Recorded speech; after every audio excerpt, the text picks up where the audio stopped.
What is up, everyone? Welcome back to another video today, and in this video we are doing the 36th installment of Random Model Airports. Today we're going to be doing the Providence TF Green International Airport.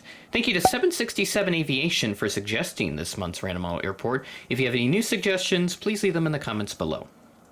So Providence is kind of a large airport, as you can see here. We got an entire concourse down here, and it stretches all the way up and around.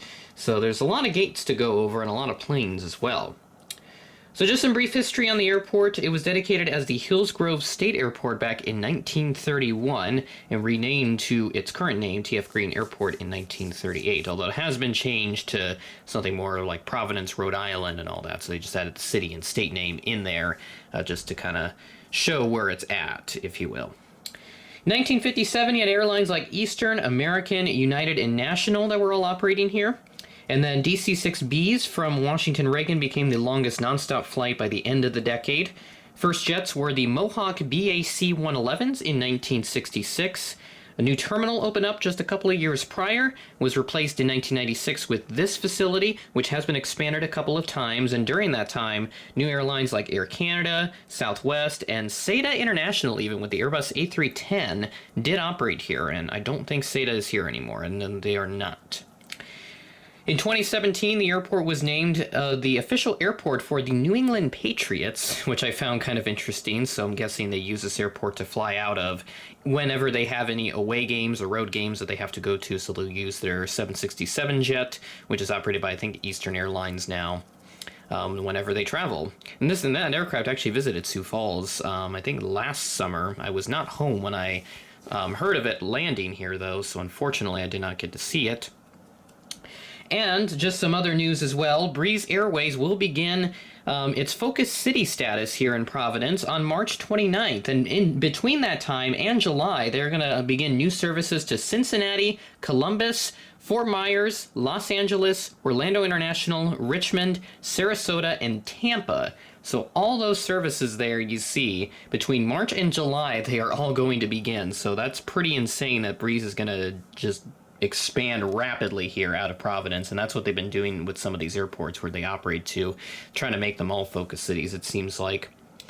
Southwest will begin new service to Sarasota on March 11th, so that will kind of compete with the Breeze service, which I think that one also begins in March, but I could be wrong on that. Some of the services don't begin until like mid-July of this year. So yeah, that is all of the information and the news information that I do have for this update. So we'll go ahead and get started with the update. At gate number 1, we have this American Eagle Embraer 145. This aircraft arrived in from Chicago O'Hare, flight 3428, operated by Envoy Air, at 7:31 p.m., ahead of a scheduled 7:48 p.m. arrival. At gate 3, we have this American Eagle Embraer 175. This aircraft arrived in from Washington Reagan National on flight 4642. This is operated by Republic Airways at 11:37 p.m. ahead of a scheduled 11:54 p.m. arrival. And I should mention all the flights in this airport update are from Thursday, March 9th. At gate 6, we have this American Eagle CRJ 700. This aircraft arrived in from Washington Reagan National, flight 5459, operated by PSA Airlines, at 8:02 p.m., delayed from a 7:54 p.m. scheduled arrival, so just an 8-minute delay for this aircraft. Operated on November 545 Papa Bravo, registration that I've never seen before. At gate 7, we have this Allegiant Airbus A319. This aircraft arrived in from Nashville on flight 354, arriving in at 10:09 a.m. ahead of a scheduled 10:24 a.m. arrival. Allegiant does have a couple other services as well, with the other being Punta Gorda. They also have seasonal service to Cincinnati.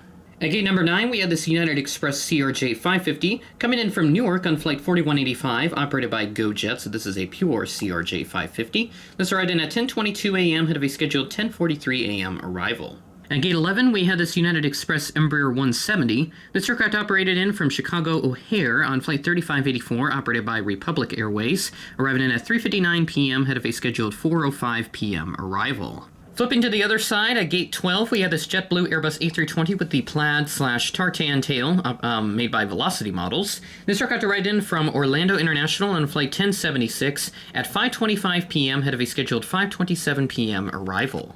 Now, as I was talking about earlier, Breeze making the huge expansion out of Providence at the end of March. So right here at gate 14, here they are, coming in from Charleston, South Carolina on flight 328. This arrived in at 12:24 p.m. ahead of a scheduled 12:27 p.m. arrival. Looking forward to seeing how Breeze does out of Providence. Maybe we'll get Sioux Falls service, but I don't know.